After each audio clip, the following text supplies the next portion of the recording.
بسم اللہ الرحمن الرحیم۔ اس وقت میڈیا اور سوشل میڈیا پر ایک ہی نام چھایا ہوا ہے، وہ ہے زہران ممدانی کا۔ اور نام چھانے کی وجہ ہم سب جانتے ہیں کہ امریکہ کا ایک شہر ہے نیو یارک، وہ وہاں کے میئر منتخب ہوئے ہیں، اور تاریخ میں ایسا پہلی مرتبہ ہوا ہے کہ کوئی ایسا شخص جو اپنا آپ کو اسلام اور مسلمانوں کی طرف منسوب کرتا ہو وہ اس شہر کا میئر منتخب ہو گیا ہے۔ ساری دنیا حیرت میں ہے کہ ایسا کیسے ہو گیا ہے۔ اور چونکہ زہران ممدانی کھلے لفظوں میں صاف طور پر یہ اعلان کرتے رہے ہیں کہ نیتن یاہو اگر میرے میئر بننے کے بعد یہ شخص اگر نیو یارک کے اندر آتا ہے تو میں پکڑ کے اس کو جیل کے اندر ڈال دوں گا، ایسے ہی نریندر مودی کو بھی وہ کرٹیسائز کرتے رہے ہیں۔ تو اس لیے مسلمانوں کے درمیان میں ظاہر خوشی کی لہر ہے۔ مسلمان یہ سمجھ رہے ہیں کہ ایک ایسا آدمی جس کے نظریات اور خیالات صحیح ہیں وہ میئر منتخب ہوا ہے، اور بہت سی امیدیں جو ہیں اس شخص سے وابستہ کی جا رہی ہیں۔ زہران ممدانی کا تعلق ہندوستان سے بھی ہے، اس کے جو والد ہیں وہ تو مسلمان ہیں، والدہ جو ہے ہندو ہیں، اور جو بیوی ہے اس کے بارے میں کہا جا رہا ہے کہ وہ عیسائی ہے۔ زہران ممدانی اپنے آپ کو اثنا عشری اور اسماعیلی جو فرقہ ہے اس کی طرف منسوب کرتے رہے ہیں۔ جو شیعہ ہے ان میں بہت سی جماعتیں ہیں، بہت سے فرقے ہیں، انہی میں ایک فرقہ اسماعیلی ہے، اور پھر اسماعیلی کے اندر بہت سارے فرقے ہیں۔ تو ان فرقوں میں ایک فرقہ ہے جس کو آغا خانی کہا جاتا ہے۔ تو آغا خانی جو فرقہ ہے اسی فرقے سے تعلق ہے زہران ممدانی کا۔ تو زہران ممدانی کے بارے میں بہت سی باتیں تو معلوم ہیں ہی، البتہ یہ جو فرقہ اور جماعت ہے جس کو اسماعیلی فرقہ کہا جاتا ہے، تو اس کے نظریات اور عقائد کیا ہیں، آئیے تھوڑا سا اس کے حوالے سے جانتے ہیں۔ میں نے اس سے پہلے ایک ویڈیو ریکارڈ کرائی تھی جس میں جو آغا خانی ہیں یا اسماعیلیوں کے اور فرقے ہیں ان کے بارے میں گفتگو کی تھی، اور بتایا تھا کہ ان کے نظریات اور خیالات کیا کیا ہیں۔ تو یہ ویڈیو دیکھ لیجئے، اس سے بہت سی باتیں، بہت سی معلومات آپ حضرات کے علم میں آئیں گی۔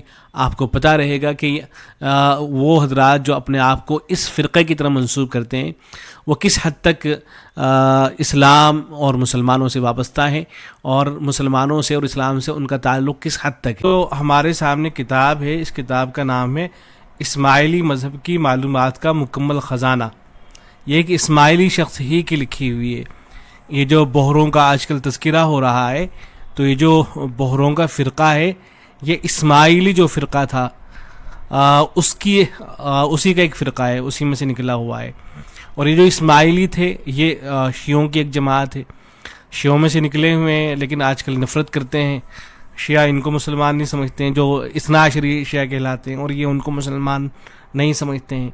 تو یہ جو اسماعیلی مذہب تھا، اس مذہب کے اندر بہت سارے فرقے اور بہت سارے جماعتیں ہوئیں، جیسے قرامطہ، فاطمیہ، باطنیہ، نزاریہ، داؤدی بوہرا، سلیمانی بوہرا اور آغا خانی۔ یہ ساری کی ساری جماعتیں یہ اسماعیلی مذہب کی جماعتیں تھیں۔ تو بہرحال یہ جو کتاب ہے اس کو لکھا تھا ڈاکٹر زاہد علی نے۔ ڈاکٹر زاہد علی خود یہ اسماعیلی تھے۔ تو کتاب کا نام ہے ہمارے اسماعیلی مذہب کی حقیقت اور اس کا نظام۔ یہ حیدرآباد دکن کے سابق پروفیسر تھے اور عربی وائس پرنسپل تھے، اور ایسے ہی انہوں نے ایک کتاب لکھی تھی تاریخ فاطمیین مصر، اس کے بھی یہ مصنف تھے، انہوں نے اس کتاب کو لکھا تھا۔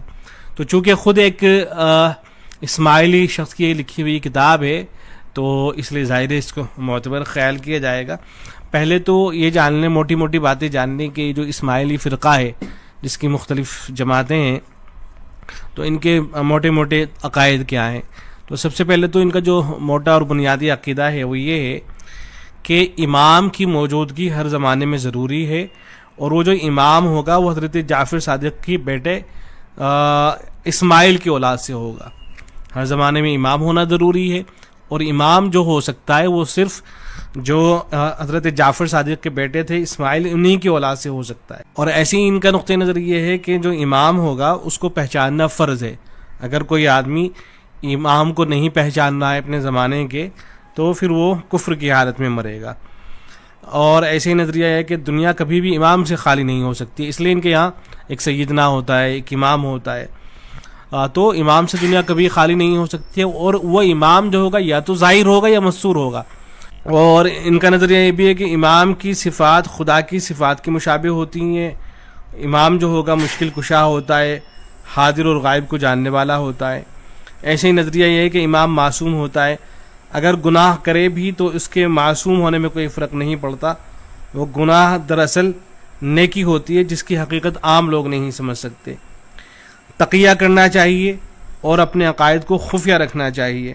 یہ موٹی موٹی سی باتیں جو میں نے عرض کی. تو یہ جو اصل ان کی کتابیں اس کو آپ دیکھیں گے تو اس میں جگہ جگہ آپ کو یہ بات معلوم ہوگی کہ ان کا نقطہ نظر جو ہے اصل وہ یہ ہے کہ ایک تو ظاہری شریعت ہوتی ہے جو جیسے قرآن مجید ہے، اس کی آیتیں ہیں، اللہ تبارک و تعالی نے بہت سے احکامات دیے ہیں، نماز پڑھنا ہے، روزہ رکھنا، تو اس ایک تو ظاہری مطلب ہے، ظاہری مفہوم ہے، اور ایک اس کا باطنی مفہوم ہے. تو یہ حضرات اس لیے کہ ساری جماعتیں جو ہیں باطنیہ کہلاتی ہیں. تو ان حضرات کا نقطہ نظر یہ ہے کہ جو ظاہری طور پر اور جو مسلمان کر رہے ہوتے ہیں تو ظاہر پر عمل کرنے والے ہوتے ہیں، اصل ان کی جو مراد ہے اور ان کا جو مفہوم ہے اس تک بس ہم پہنچیں اور ہم نے ان چیزوں کو سمجھائے، اور جو دوسرے مسلمان ہیں وہ تو ان چیزوں کو سمجھ ہی نہیں سکتے ہیں. اسی لیے ان لوگوں کے عقائد زیادہ لوگوں کو معلوم نہیں ہوتے ہیں، ان کی کتابیں وغیرہ بھی کمی چھپتی ہیں، ان کے نظریات اور عقائد وہ ایک دوسرے کو بتاتے بھی نہیں ہیں، بلکہ ان کے یہاں یہ ضروری ہے کہ اپنے عقائد اور نظریات کو چھپا کر رکھا جائے. اگر لوگوں کو بتائے جا رہے ہیں نظریات اور اپنے عقائد، اس کا مطلب یہ ہے کہ بتانے والا جو ہے وہ خود گنہگار ہو رہا ہے اور بہت بڑی مصیبت کے بارے میں پھنس سکتا ہے. خود حضرت آدم کے بارے میں ان لوگوں کا نظریہ یہ ہے کہ حضرت آدم علیہ الصلوۃ والسلام کو جنت سے نکالا گیا تھا تو اس لیے نکالا گیا تھا اس لیے کہ انہوں نے باتیں دوسروں کو بتلا دی تھی، تو جو باتیں چھپانے کی تھی وہ چھپا کر کے وہ انہوں نے پوشیدہ نہ رکھ کے چونکہ دوسروں کو بتا دی تھی، تو اس وجہ سے ان کو جنت سے نکالا گیا. وہ دیکھیے گا ساری باتیں. تو اب دیکھ لیتے ہیں کیا کیا انہوں نے لکھا ہے، کیا کیا باتیں یہاں لکھی گئی ہیں.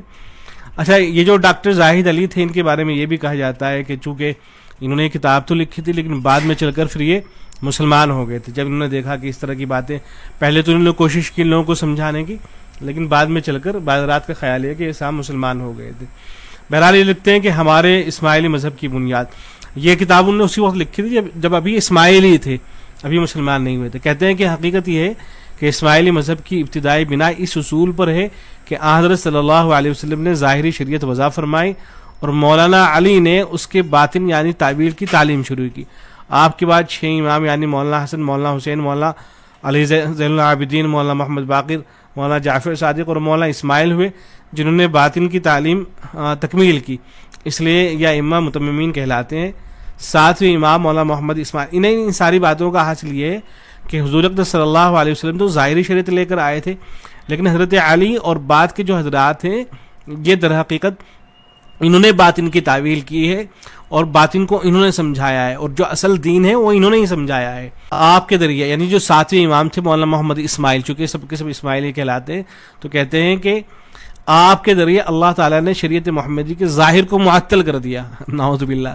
یعنی جو ظاہر ہے وہ تو سب کا سب ختم ہو گیا ہے.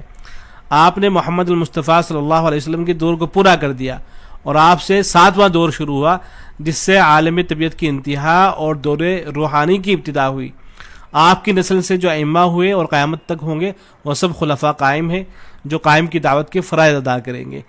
ان میں سے اگر کسی خلیفہ کو موقع ملے تو وہ قائم کی حیثیت سے ظہور فرمائیں گے اور تعویل یعنی علم باطن کو ظاہر کر کے تمام دنیا کو اسماعیلی مذہب کا پیروکار بنائیں گے.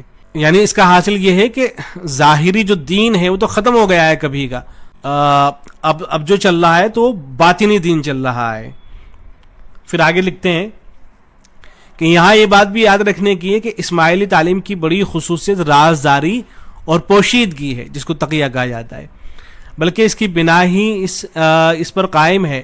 سیاسی مصلحتوں اور ملکی اغراض کے باعث ہم اپنے اصلی عقیدے اپنی دعوت کے بڑے بڑے ارکان کے سوا کسی دوسرے کو نہیں بتاتے تھے، کیونکہ ہماری عام رعایا کا مذہب سنی تھا. اصل ایک زمانہ تھا کہ جب اسماعیلی تھے ان کی حکومت قائم رہی، بہت سے ملکوں کے اندر ان کی حکومت قائم تھی، تو رعایا ان کی سنی ہوا کرتی تھی، تو یہ جو ان کا نظریہ اور عقیدہ تھا اس کو چھپا کر رکھا کرتے تھے. تو کہتے ہیں کہ اس لیے ہم نے عام لوگوں کو جو تعلیم دی وہ اس تعلیم سے بالکل الگ تھی جو خاص ارکان دعوت کو دی جاتی تھی، بلکہ خود اسماعیلیوں میں بھی مستجیبوں یعنی ابتدائی مدارج کے مومنوں کو بھی وہ بھید نہیں معلوم ہوتے تھے جو بالغوں کو بتائے جاتے تھے.